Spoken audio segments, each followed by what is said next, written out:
Bismillahirrahmanirrahim. Assalamualaikum warahmatullahi wabarakatuh.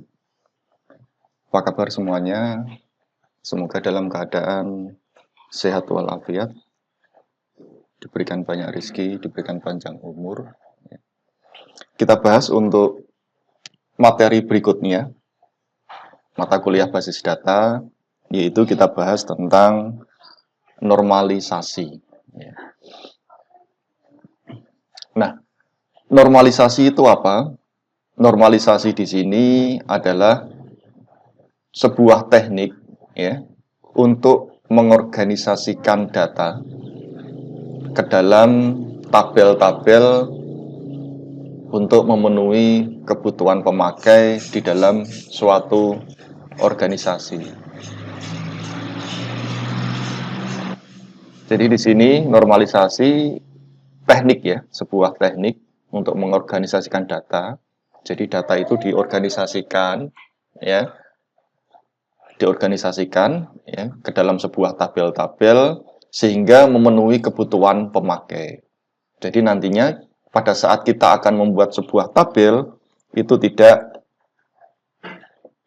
sembarangan, tetapi ada teknik-teknik yang dibutuhkan dalam sebuah pembuatan tabel. Nah, normalisasi terkadang hanya dipakai sebagai perangkat verifikasi terhadap tabel-tabel yang dihasilkan oleh metodologi lain. Jadi dari ERD, ya tahapannya untuk membuat tabel kita nanti membuat ERD dulu. Nah, normalisasi ini biasanya untuk verifikasi apakah desain dari ERD itu sudah sesuai dalam pembuatan sebuah tabel-tabel. Ya, jadi dari tahapannya dari ERD dulu, kemudian nanti di normalisasi. Ya. Tujuannya apa normalisasi itu? Yang pertama, mengurangi redundansi data. Ya. Redundansi itu secara arti itu adalah duplikasi atau penyimpanan data yang sama secara berulang-ulang. Jadi itu yang dinamakan redundansi. Jadi nanti ketika kita melaksanakan normalisasi itu tidak ada data yang terduplikasi, ya, atau penyimpanannya data yang sama dilakukan secara berulang-ulang.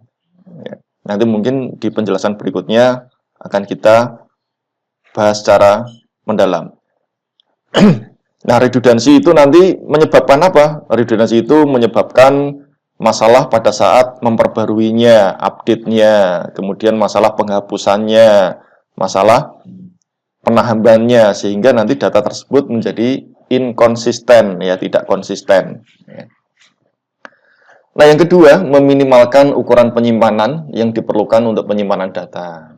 Jadi, penyimpanan datanya, ya, itu nanti lebih minim, ya, karena kita menghindari adanya redundansi data tersebut.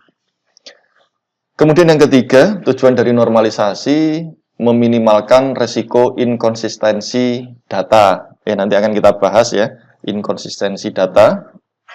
Tadi sudah sedikit saya bahas ya, nanti ketika data akan diperbarui itu tidak konsisten ya. Ketika data akan ditambah nanti tidak konsisten. Ketika data akan dihapus nanti tidak konsisten. Nanti mungkin di contohnya yang akan kita detailkan.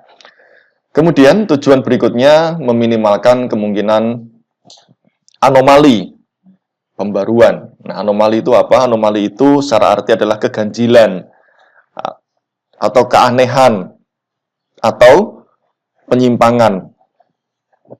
Nah, ini anomali.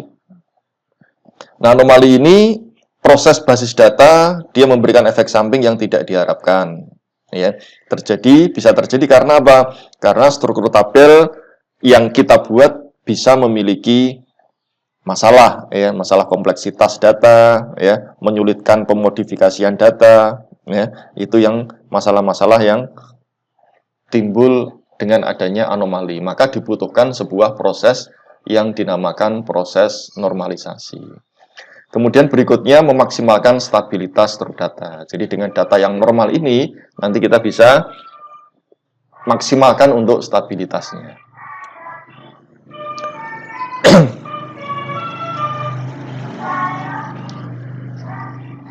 Rancangan database itu dikatakan buruk jika, ya, jadi ketika kita mau merancang sebuah database, itu bisa dikategorikan buruk jika apa? Jika yang pertama, data yang sama disimpan di beberapa tempat. Nah, ini buruk. Jadi dengan data yang sama, tapi disimpan di banyak tempat, itu buruk. Yang nggak efisien tadi ya, itu dikatakan buruk. Kemudian yang kedua, ketidakmampuan untuk menghasilkan informasi tertentu. Jadi kita sudah menyimpan data, tetapi data tersebut tidak bisa menghasilkan informasi. Nah, itu kategorinya data tersebut, database tersebut perancangannya dikatakan buruk. Yang ketiga, terjadi kehilangan informasi. Nah, ini kebalikannya. Tujuan kita membuat basis data itu adalah kita menampilkan informasi. Ya, menampilkan informasi. Tapi ketika terjadi kehilangan, nah ini berarti kategorinya perancangannya adalah buruk. Kemudian terjadi adanya redundansi dan duplikasi. Tadi sudah kita bahas ya tentang redundansi. Duplikasi itu duplikat ya, artinya ada data yang sama di satu tempat atau di beberapa tempat. Kemudian timbul adanya null value atau nilai yang kosong.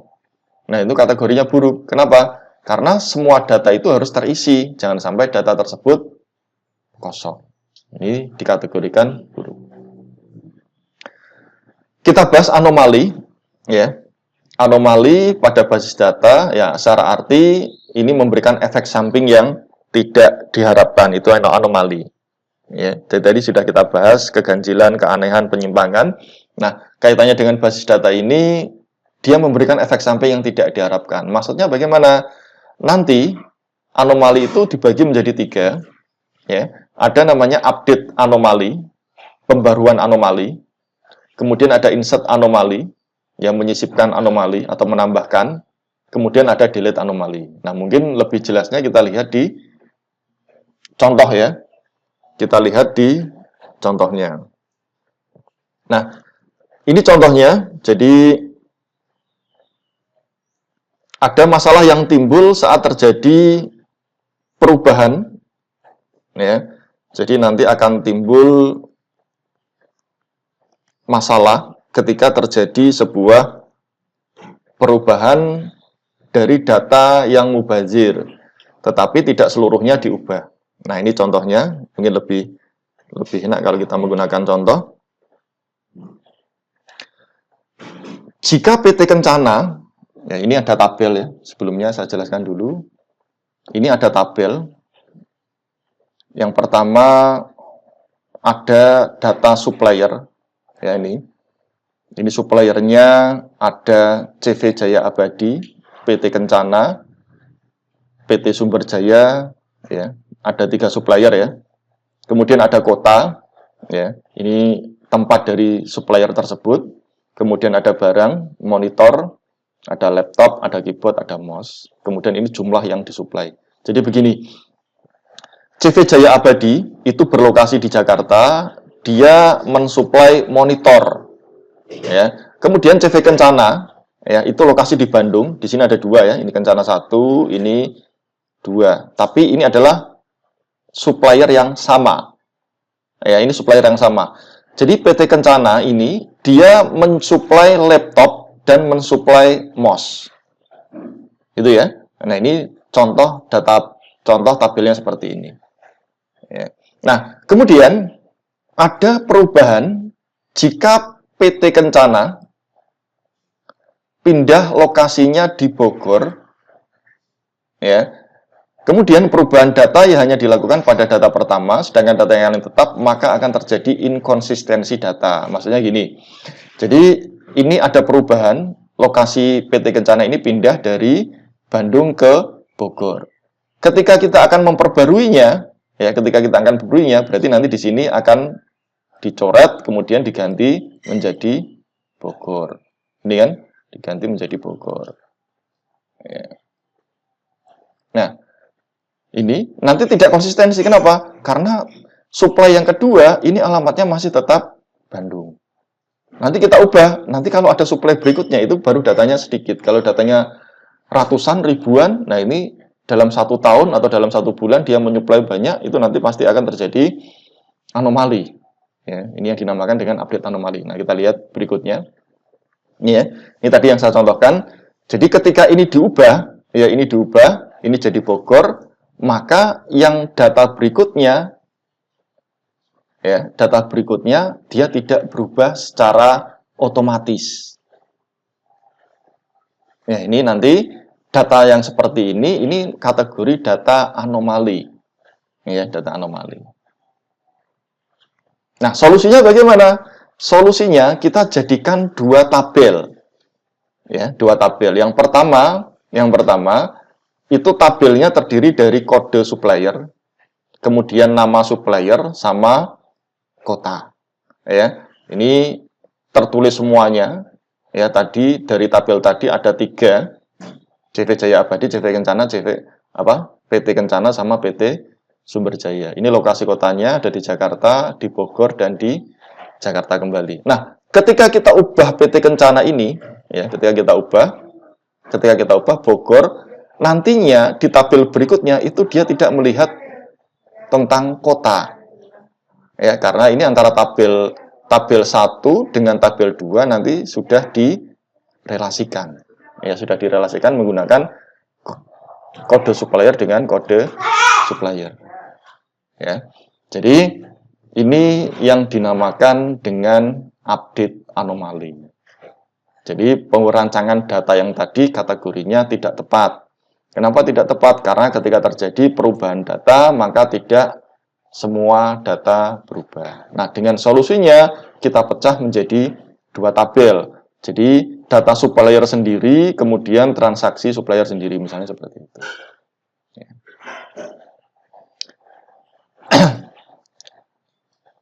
Yang kedua ada namanya insert anomali.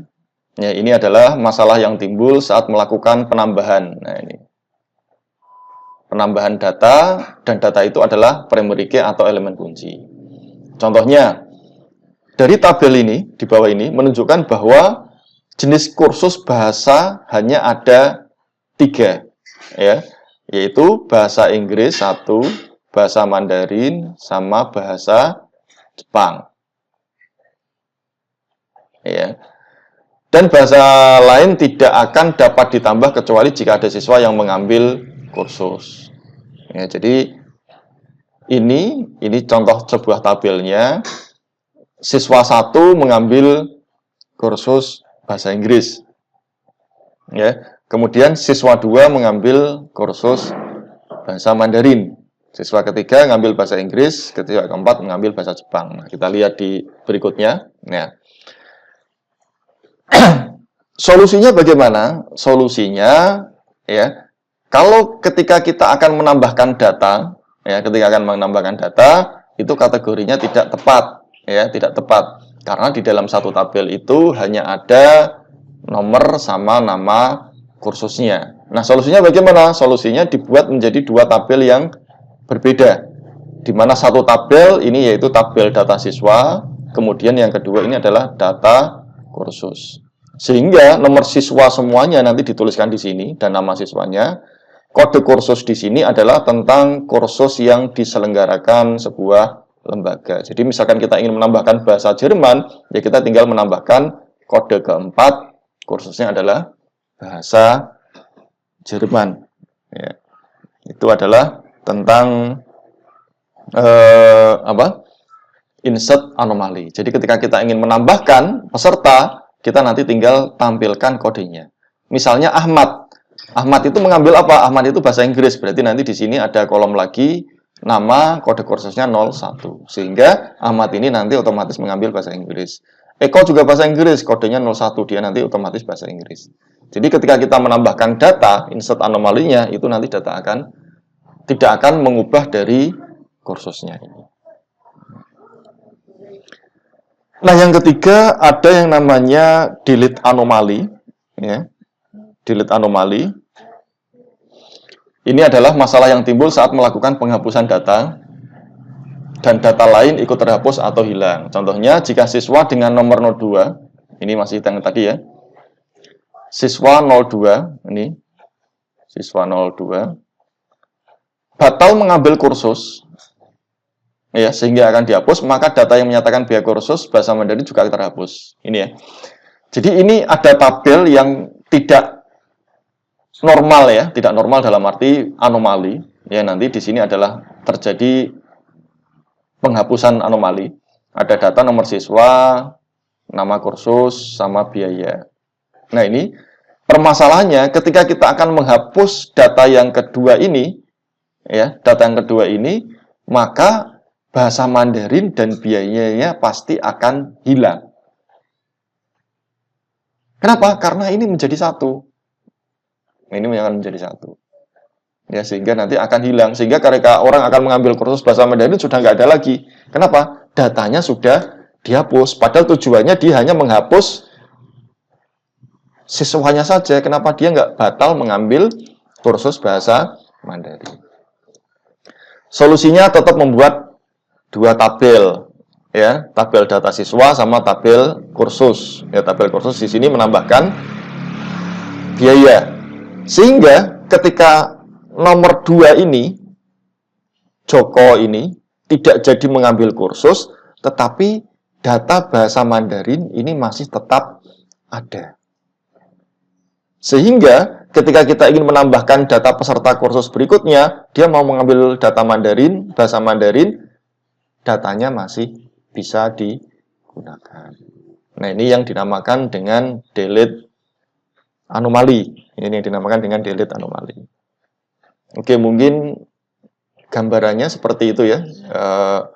Harapannya saudara bisa memahami. Jadi, kenapa ketika kita ingin membuat sebuah database, kenapa tabelnya tidak satu, tapi satu secara keseluruhan? Ya, tidak bisa. Ya, tidak bisa. Kenapa tidak bisa? Ya, karena nanti akan timbul anomali. Anomali itu bisa dari update perubahannya, ya, bisa dari menambahkan datanya, ya, bisa dari proses penghapusannya, maka akan repot. Makanya ketika kita ingin merancang, ya kita ingin melihat. Jadi nanti saudara nggak heran ketika ada sebuah sistem itu tabelnya banyak, bisa puluhan ya, bisa puluhan tabel, karena memang dia menghindari dari proses anomali. Berikutnya ada ketergantungan. Ketergantungan itu istilahnya adalah dependensi. Ini menjelaskan hubungan antar atribut atau secara lebih khusus menjelaskan nilai suatu atribut yang menentukan nilai atribut lainnya. Jadi ada ketergantungannya, ya, ketergantungan itu artinya kita nggak bisa jalan tanpa ada si A misalnya, itu ketergantungan. Nah, kita akan bahas karena nanti kita bicara normalisasi, pasti tentunya ada dependensi, ya, ada dependensi. Ada macam-macam ketergantungan, ada 4. Yang pertama ketergantungan fungsional, kemudian ada fungsional sepenuhnya, ada ketergantungan total, sama ketergantungan transitif. Nah, ini nanti yang akan kita bahas satu persatu dari ketergantungan tersebut sebelum kita masuk ke dalam proses normalisasi.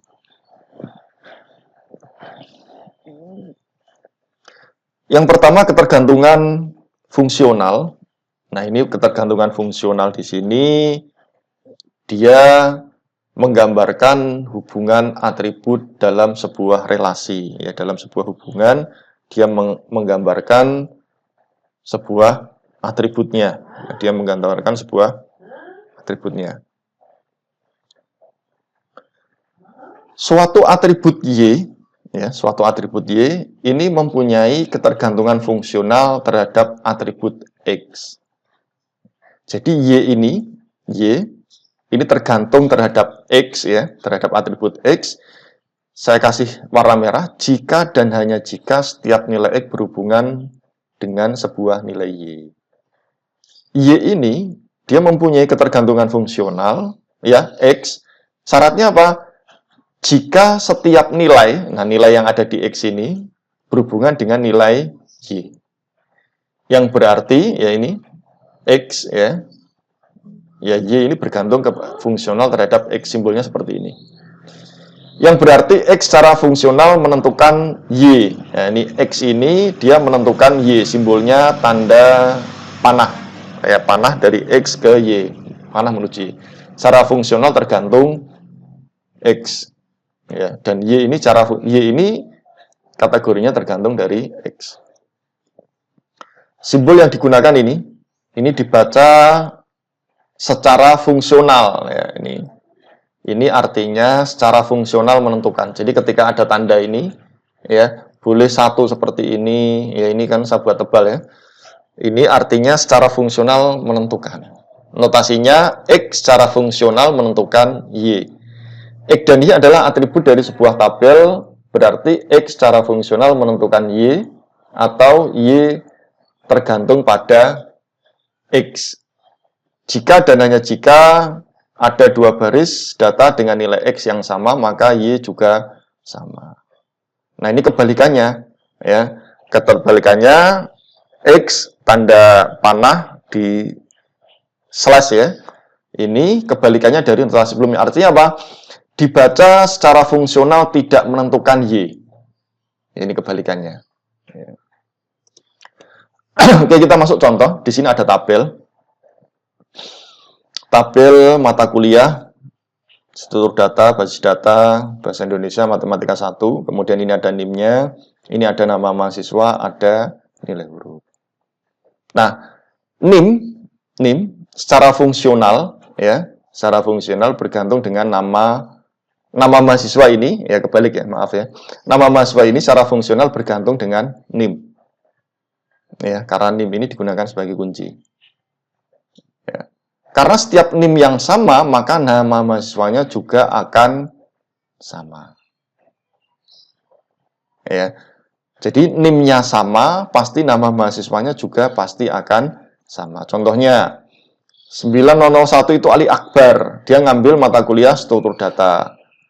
Ali Akbar lagi dia mengambil mata kuliah basis data. Ya. Kemudian Ali Akbar lagi dia mengambil mata kuliah bahasa Indonesia. Ya. Nah, Ali Akbar di sini bukan Ali Akbar yang ini, karena apa? Karena NIM-nya sudah berbeda, ya. Nama bisa sama tapi NIM tidak boleh sama. Ya, kadang itu namanya ada yang sama persis. Kadang itu tanggal lahirnya ada yang sama, kadang alamatnya ya karena tinggal dalam satu rumah, tetapi NIM-nya tidak mungkin sama. Nah, di sini mata kuliah dan NIM ya. Nilai huruf ini secara fungsional dia bergantung kepada mata kuliah dan NIM. Jadi nilai huruf itu tidak akan bisa tampil ya kalau dia tidak mengambil mata kuliah dan dia tidak mempunyai sebuah NIM. Ya, mata kuliah menunjukkan bahwa dia mengambil mata kuliah, NIM ini menunjukkan dari nama mahasiswa. Jadi nilai huruf ini bergantung pada mata kuliah dan NIM yang sama. Ya. Oke, ini contohnya, ini contoh yang kedua. Ini ada tabel kuliah, ruang, tempat, dan waktu. Kemudian tempat dan waktu itu tergantung dari kuliah. Jadi tidak mungkin ada tempat dan waktu tanpa ada perkuliahan. Ya, ruang ini itu juga tergantung tempat.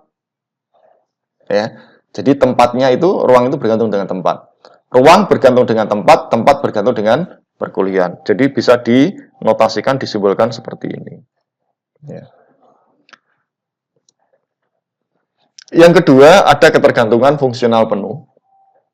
Ini artinya suatu atribut Y mempunyai ketergantungan fungsional penuh terhadap atribut X jika Y mempunyai ketergantungan fungsional terhadap X ya, Y-nya ini mempunyai ketergantungan, Y tidak memiliki ketergantungan terhadap bagian dari X ya, jadi ini bisa mempergantungkan fungsional atau tidak memiliki ya, ketergantungan terhadap bagian nilai X. Notasinya seperti ini ya. X secara fungsional, Y secara fungsional bergantung dengan nilai X. Nah, ini contohnya. Ada pelanggan, kode pelanggan, nama kota, nomor fax ya, pada relasi ini kode pelanggan, kota ya. Jadi keterangannya nomor fax ini bergantung pada kode pelanggan dan kota. Ya.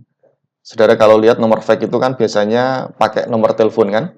Nomor telepon itu ada kode negara, ada kode wilayahnya. Semarang misalkan 024, Kudus misalkan 0291 misalnya. Kemudian mana lagi ya? Jogja misalkan 029 berapa misalnya ya. Ini kategorinya ketergantungan. Dan bergantung pada kode pelanggan. Ya, kode pelanggan ini, nomor fax ini juga bergantung pada pelanggan. Jadi mempunyai nomor fax itu kalau ada pelanggannya. Yang lain adalah bagian dari kode pelanggan kota. Maka nomor fax hanya mempunyai dependensi ketergantungan fungsional sepenuhnya ya, terhadap kode pelanggan. Jadi nomor fax ini ketergantungan sepenuhnya terhadap kode pelanggan. Jadi artinya apa? Artinya seseorang ya atau data orang itu tidak akan mempunyai fax-nya, nomor fax-nya tanpa ada pelanggannya. Contohnya pembeli kota ya. Kota mempunyai dependensi fungsional terhadap pembeli. Ya, kota. Jadi pembeli itu kotanya mana? Jadi database penjualan itu nggak mungkin tidak dikasih alamat kotanya. Ya kalau tidak dikasih nanti akan repot ya. Pengirimannya ya untuk datanya dan seterusnya. Kota mempunyai dependensi terhadap pembeli atau pembeli barang ya. Tapi kota mempunyai dependensi fungsional sebenarnya terhadap pembeli bukan barang. Jadi kota di sini dia mempunyai dependensi fungsional terhadap pembelinya saja. Ini ya, terhadap pembelinya, bukan di barangnya. Ya, bukan di barang. Jadi kota ini jadi meskipun ada dua, kalau barang itu pasti ke kotanya, tetapi di sini kota ini mempunyai dependensi terhadap pembelinya. Ini yang dinamakan dengan ketergantungan fungsional penuh. Ini contohnya. Tanggal lahir terhadap ID pegawai, maka benar juga menyatakan bahwa tanggal lahir itu dari nama pegawai dan ID pegawai. Pada tabel ini, ya pada contoh ini, sebenarnya nama pegawai tidak diperlukan untuk memperoleh tanggal lahir. Ya. ID pegawai sudah mencukupi untuk memperoleh nilai tanggal lahir. Jadi, merupakan ketergantungan fungsional penuh. Jadi adanya tanggal lahir karena primerinya di ID pegawai ini, ya, ini merupakan kebergantungan fungsional penuh. Yang kedua, bukan merupakan ketergantungan fungsional penuh. Kenapa? Karena nama pegawai ini tidak diperlukan untuk memperoleh tanggal lahir. Nah, tanggal lahir diperoleh dari mana? Diperoleh dari ID pegawai. Ya. Yang ketiga ada namanya ketergantungan transitif. Nah, definisi untuk ketergantungan transitif adalah atribut Z mempunyai ketergantungan transitif terhadap X bila Y memiliki ketergantungan fungsional terhadap X ya. X, Y, Z memiliki ketergantungan terhadap Y. Ya. Jadi ini X-nya ya, dia mempunyai ketergantungan terhadap Z-nya. Ini notasinya, maka X, ya, Z, kemudian ke Z. Nah, ini contohnya, transitif. Nopem, ya, kode kota. Nopem itu ke kode kota. Kemudian, kode kota, ya, kode kota, kota, ini kode kota ke kota. Maka nopem itu ke kota. Ya, kota ini artinya ketergantungan transitifnya ke nopem, nomor pembeli. Ya, ini nomor barang sama jumlah. Nah, ini contoh dari ketergantungan transitif, ya, X, Y sama Z. Nah, ini juga sama, ada kuliah, ruang, tempat, waktu, ya. Kuliah ini bergantung ruang dan waktu tergantung pada kuliah. Kemudian tempat ini bergantung dengan ruang, maka kuliah, tempat bergantung ke ruang nih ya. Kemudian ruang ini bergantung ke kuliah. Ini yang dinamakan sebagai dependensi transitif. Nah, ini contoh yang lainnya. ID pelanggan, nama, salesman sama area. Ya. Ini ya, area ini ke salesman, ya, salesman ke ID pelanggan. Yang berikutnya yang keempat yaitu ketergantungan total. Suatu atribut Y mempunyai ketergantungan total pada atribut X jika Y memiliki ketergantungan fungsi terhadap X. Ya. X memiliki ketergantungan fungsi terhadap Y. Jadi apa ya?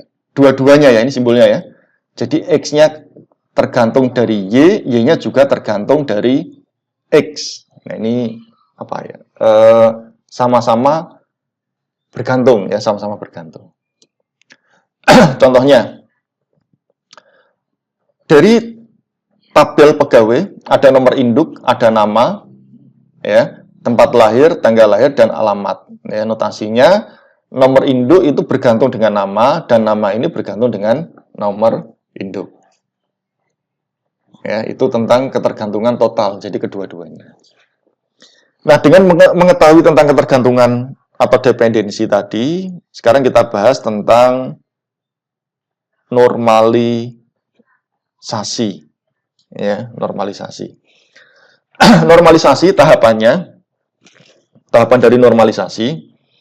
Yang pertama, data tersebut tidak normal, ya, dari data tidak normal. Kemudian kita masuk ke normal yang pertama, ya. Kita masuk ke normal pertama. NF itu artinya normal form, satu normal formnya. Nah, pada tahap yang pertama, nanti akan kita bahas secara detail, itu yang dilakukan adalah menghilangkan atribut bernilai ganda. Jadi di tahap pertama ini, atribut yang bernilai ganda itu nanti akan kita hilangkan. Nanti akan kita lihat di contoh. Kemudian, di normal form yang kedua, itu menghilangkan dependensi parsial. Ketergantungan parsialnya. Ya. Di tahap ketiga, nanti akan menghilangkan dependensi transitif. Ya. Ketergantungan transitifnya. Kemudian dari 3NF ya, normal form yang ketiga, ini tidak ke 4 normal form, tapi nanti melalui namanya BCNF. BCNF itu singkatannya Boyce Code Normal Form. Ini yang dinamakan ya, BCNF. Nanti menghilangkan ketergantungan yang menentukan penentunya bukan kunci kandidat. Ini. Nah, ketika kita bicara soal BCNF, BCNF itu apa? BCNF itu untuk meningkatkan integritas data dengan mengatur kolom dan tabel dari baris data relasional. Untuk apa? Untuk mencapai normalisasi basis data. Nanti akan kita jelaskan detail ya di BCNF ini. Kemudian yang tahap keempat, menghilangkan lebih dari satu dependensi yang bernilai ganda. Ya. Kemudian mengatasi dependensi ganda yang kelima. Tetapi umumnya normalisasi itu sampai sini selesai. Umumnya ya, kita lihat umumnya. Tapi bisa sampai sini, tapi sangat jarang sekali. Biasanya kalau kita melakukan normal, sudah sampai sini sudah selesai. Nah, sebuah tabel dikategorikan efisien atau normal jika telah memenuhi 3 kriteria. Jadi kita mempunyai tabel itu bisa dikategorikan normal itu jika memenuhi 3 kriteria. Yang pertama, jika ada dekomposisi tabel, di mana dekomposisinya harus aman. Ya. Atau istilahnya adalah lossless joint decomposition. Artinya apa?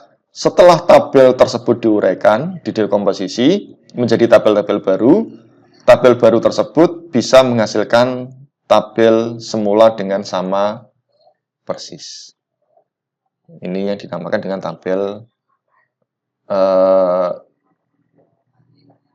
tabel bisa dikategorikan dengan normal. Ini kriteria yang pertama. Jadi ada dekomposisi ya, di mana dekomposisinya aman. Maksudnya apa? Maksudnya setelah tabel diuraikan, ya, itu menjadi tabel baru, maka bisa menghasilkan tabel semula dengan sama persis. Ya, nanti akan kita lihat. Yang kedua, terpeliharanya ketergantungan fungsional pada saat perubahan data. Dependency preservation. Jadi, ketergantungan fungsionalnya itu nanti ada terpelihara. Yang ketiga, tidak melanggar Boyce Code Normal Form atau BCNF, atau paling tidak bentuk normal ketiga, ya, 3NF, ya, normal yang ketiga. Nah, bentuk tidak normal atau anormal ini merupakan kumpulan data yang akan direkam, tidak ada keharusan mengikuti suatu format tertentu. Bisa saja data tidak lengkap atau terduplikasi. Ya, ini tidak normal, ya. Jadi, atau juga data dikumpulkan apa adanya sesuai dengan saat memasukkan data. Itu kategori yang tidak normal. Maka dibutuhkan sebuah proses yang namanya proses normalisasi. Ya, untuk apa? Datanya bisa lengkap. Untuk apa? Bisa tidak terduplikasi. Tadi sudah dibahas, ya. Nah, ini contohnya. Di sini ada data, ya. Ada NIM, nama, dosen wali, kode MK1, kode MK2, kode MK3. Artinya apa? Nama Nia ini mengambil mata kuliah 1, mata kuliah 2, mata kuliah 3 dia tidak ambil. Andi, ya, dosen wali ini, dia mengambil mata kuliah 1, mata kuliah 2, mata kuliah ketiga. Ini artinya apa? Artinya data tersebut tidak normal, atau istilahnya adalah unnormal, ya, tidak normal. Nah, data ini nanti yang akan kita normalkan. Jadi ketika saudara membuat tabel seperti ini, kategorinya salah. Ya, kenapa salah? Dari strukturnya saja sudah bisa dilihat, oh, tabel ini tidak normal. Atau contoh yang lain seperti ini. Nama mahasiswa, jurusan, ini kode MK. Ya, Willy itu mengambil mata kuliah manajemen database dan mengambil mata kuliah analisis perancangan sistem. Ya, ini kolom ini yang dinamakan tidak normal. Ya, tadi salah satunya kan untuk menghilangkan nol, ya. Jadi tidak ada data yang kosong. Ini kan ada data yang kosong. Berarti apa artinya? Artinya tabel ini unnormal atau belum normal. Ya. Oke, kita lanjutkan yaitu bentuk normal tahap pertama, ya. 1NF normal form terpenuhi jika sebuah tabel tidak memiliki atribut bernilai banyak. Jadi atributnya itu tidak memiliki atribut bernilai banyak. Istilahnya adalah multi-valued value, atribut, multi-valued atribut. Atribut komposit atau kombinasinya dalam domain data yang sama. Nah, setiap atribut dalam tabel tersebut harus bernilai atomik. Atomik itu tidak dapat dibagi-bagi lagi. Jadi atributnya dalam sebuah tabel itu bernilai atomik. Ya, artinya tidak dapat dibagi-bagi lagi. Nah, ini contohnya. Ini contoh yang tadi, ya. Dari contoh ini, data ini contoh dari data yang anormal, ya. Data anormal itu artinya data yang tidak normal, ya, TN, ya, atau tidak normal. Nah,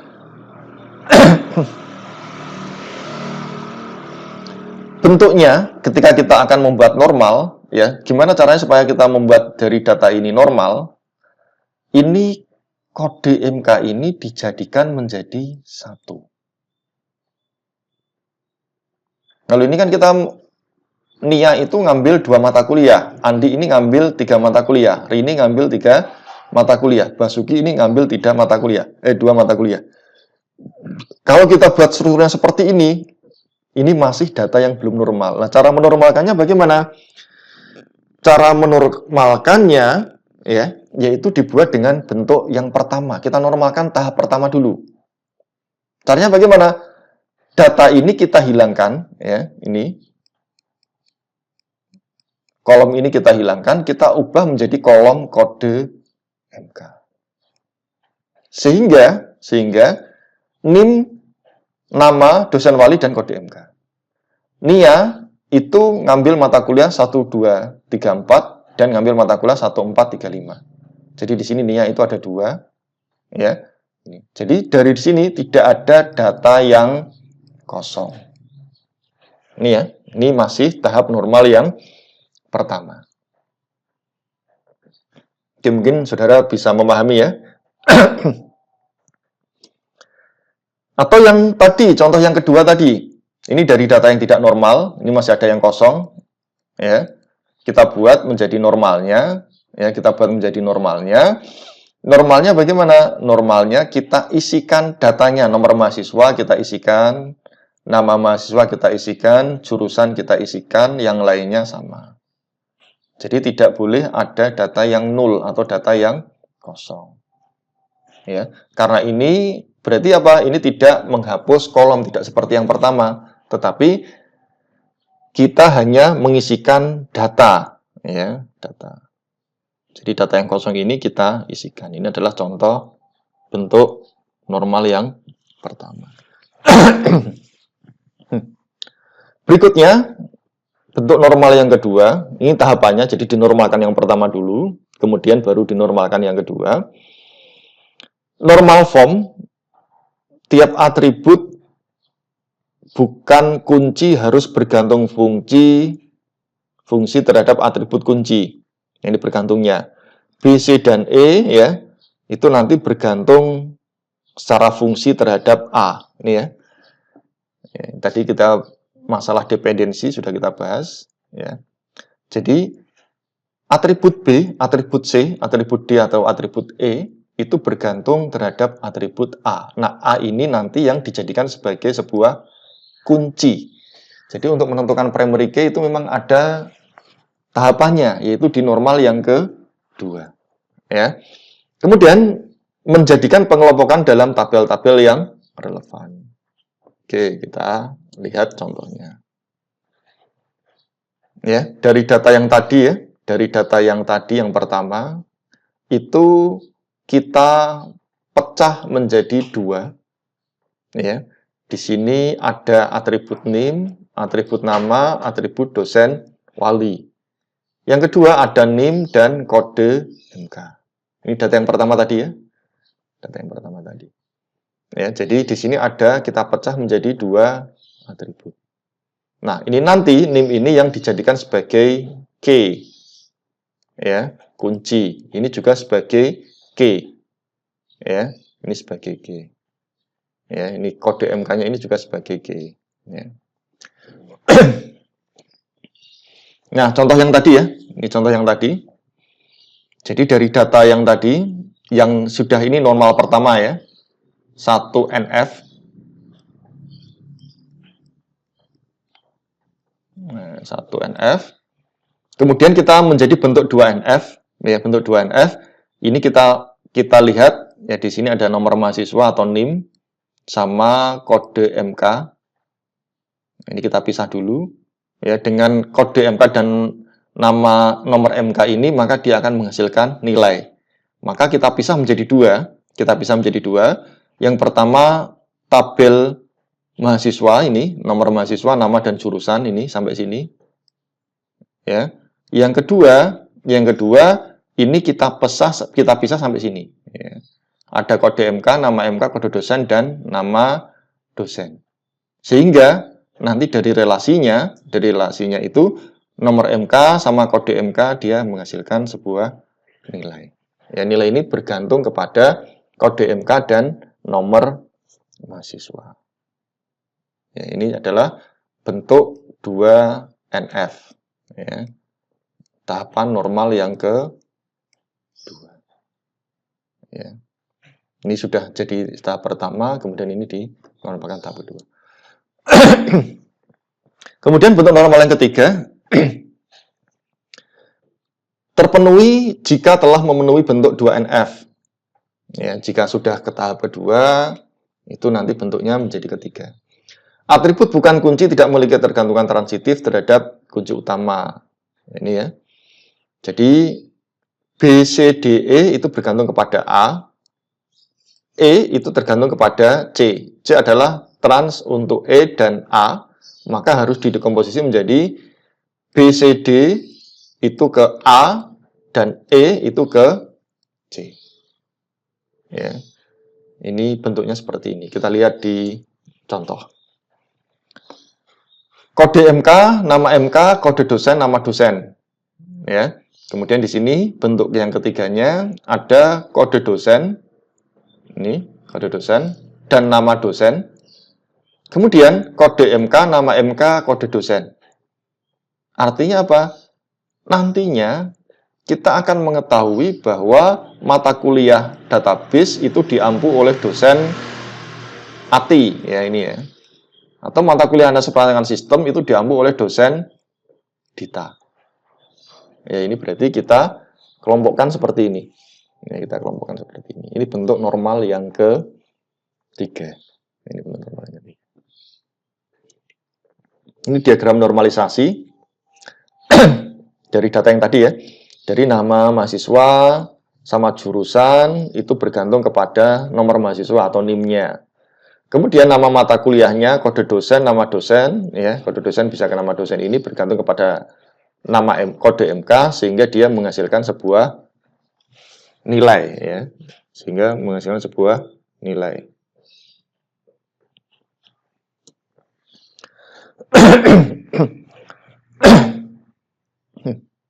Oke, berikutnya yaitu tentang Boyce Code normal atau form BCNF. Ya. BCNF ini mungkin kita perlu tahu dulu. BCNF itu diciptakan sebagai perpanjangan dalam bentuk normal ketiga. Jadi BCNF ini ada, itu perpanjangan normal ketiga. Atau istilahnya adalah 3NF. Ini BCNF ini ada itu sekitar tahun 1974. Jadi yang menciptakan itu namanya adalah Raymond Boyce, sehingga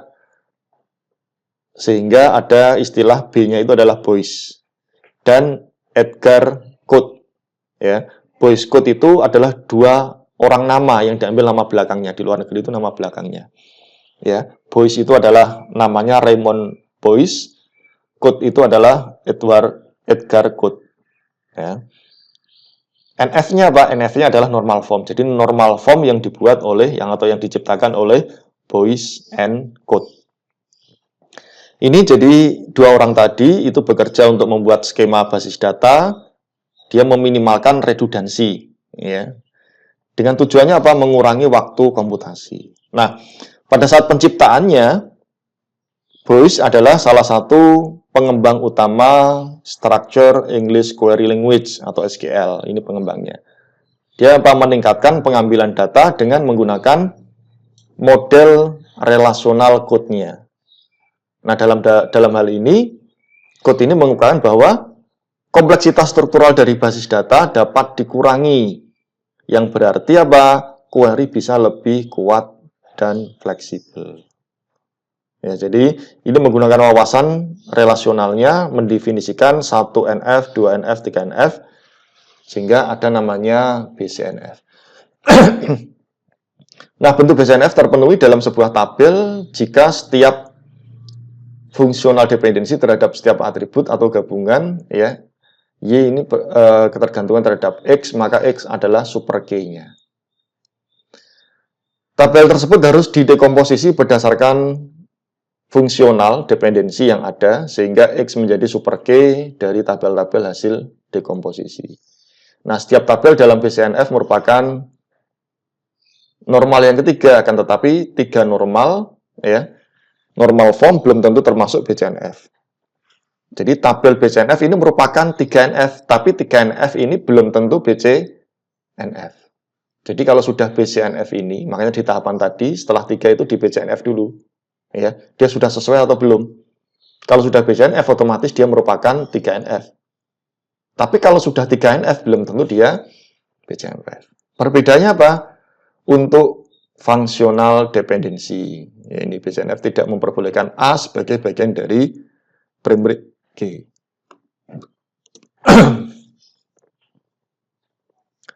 Kemudian bentuk normal yang keempat, nah ini sudah kategori jarang ya. Biasanya sampai ketiga itu sudah data sudah normal ya.